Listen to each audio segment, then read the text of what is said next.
दुनिया भर में हुए उन सैकड़ों हाईजैक्स में से हम आज बात कर रहे हैं उस एक हाईजैक की जिसका केस आज तक सॉल्व नहीं हुआ।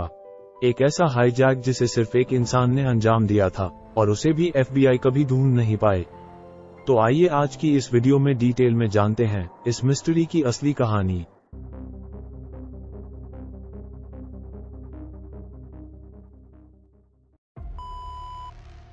वो दिन था 24 नवंबर 1971 का। दोपहर के वक्त में एक आदमी पोर्टलैंड में स्थित नॉर्थवेस्ट ओरिएंट एयरलाइंस के एक काउंटर पर जाता है और वहां से $20 कैश देकर एक प्लेन की टिकट खरीदता है। उस फ्लाइट का नाम था फ्लाइट 305। ये जो फ्लाइट थी ये पोर्टलैंड से सियाटल वॉशिंगटन जा रही थी। एक रेगुलर लोकल फ्लाइट जो एक शहर से दूसरे शहर में जा रही थी USA में ही। फ्लाइट की टिकट लेते समय वो आदमी अपना नाम बताता है, दान कूपर। ये नाम आपको DB कूपर से काफी सिमिलर लग रहा होगा क्योंकि ये दोनों नाम उसी इंसान के हैं। हालांकि जो DB कूपर नाम है वो एक गलती की वजह से पड़ा था। असल में एक रिपोर्टर ने गलती से दान कूपर को DB कूपर सुन लिया और उसे न्यूज में चला दिया, जिसके बाद लोगों को भी वो नाम काफी पसंद आ गया और ऐसे दान कूपर बन गया DB कूपर। अगर बात करें उसके अपीयरेंस की तो वो एक 6 फुट लंबा आदमी था जो करीबन अपने 40 में था और उसने एक व्हाइट शर्ट पर बिजनेस सूट और एक ब्लैक टाई पहनी हुई थी। इसके अलावा इस बंदे के पास एक ब्रीफकेस भी था जिसमें क्या था अभी तक कोई नहीं जानता था।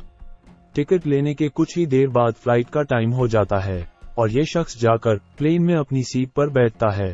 हालांकि फ्लाइट को छूटने में अभी कुछ समय था तो टाइम पास करने के लिए वो एक ड्रिंक, बर्बन और सोडा ऑर्डर करता है और कुछ ही देर बाद फ्लाइट पोर्टलैंड से टेक ऑफ कर लेती है। ये एक नॉर्मल कमर्शियल एयरप्लेन था जिसमें इसके अलावा और बहुत से पैसेंजर्स ट्रैवल कर रहे थे। फ्लाइट अभी हवा में ही थी। समय था वो करीबन 3 बजे के आसपास का। DB कूपर अपनी सीट से ही एक फीमेल अटेंडेंट को अपने पास बुलाता है और उसे एक चिट्ठी देता है जिसमें लिखा होता है कि मेरे पास इस ब्रीफकेस में एक बॉम्ब है और अब मैं तुम्हें जैसा जैसा कहता हूँ बस वैसा वैसा करते जाओ। ये नोट पढ़कर वो फ्लाइट अटेंडेंट काफी घबरा जाती है। वही DB कूपर अपने हाईजैक को यहाँ से शुरू करता है। वो अटेंडेंट को धीरे से अपने बगल वाली सीट पर बैठने के लिए कहता है। जब वो DB कूपर के बाजू में बैठ जाती है तो वो उसे अपने पास रखा ब्रीफकेस खोलकर दिखाता है जिसमें बहुत सारे वायर्स, कुछ लाल स्टिक्स और बैटरीज थी। उस ब्रीफकेस को देखने के बाद उस लड़की को कंफर्म हो गया था कि ये आदमी झूठ नहीं बोल रहा है और इसके पास सही में एक बॉम्ब है।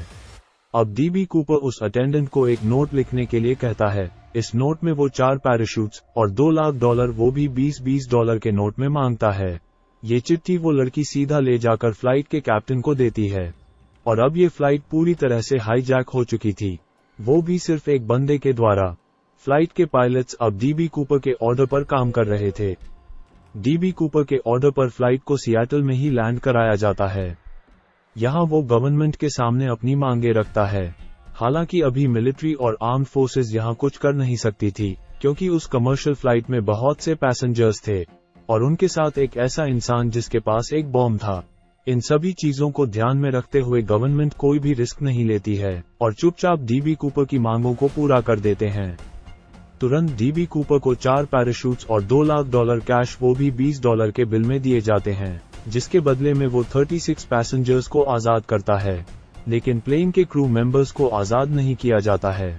DB कूपर 2 पायलट, एक फ्लाइट इंजीनियर और उस फीमेल अटेंडेंट को प्लेन में ही रोक लेता है और फिर दूसरा ऑर्डर दिया जाता है गवर्नमेंट को कि इस प्लेन के फ्यूल टैंक को पूरा फुल किया जाए।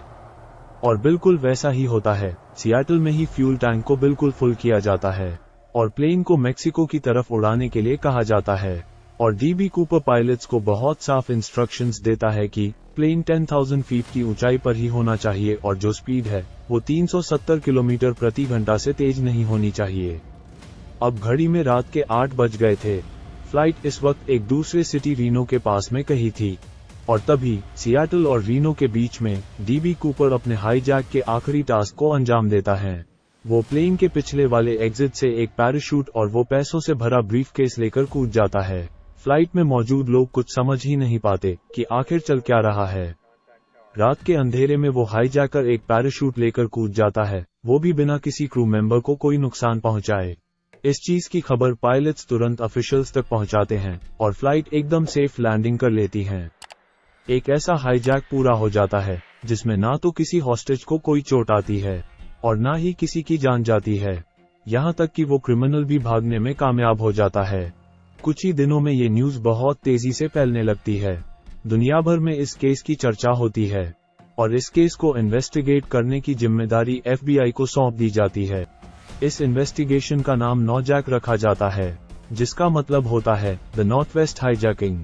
ये इन्वेस्टिगेशन कई सालों तक चलती है और इस दौरान FBI 800 से भी ज्यादा लोगों को गिरफ्तार करती है, जो हर बार किसी न किसी कारण से उस केस से बच जाते हैं।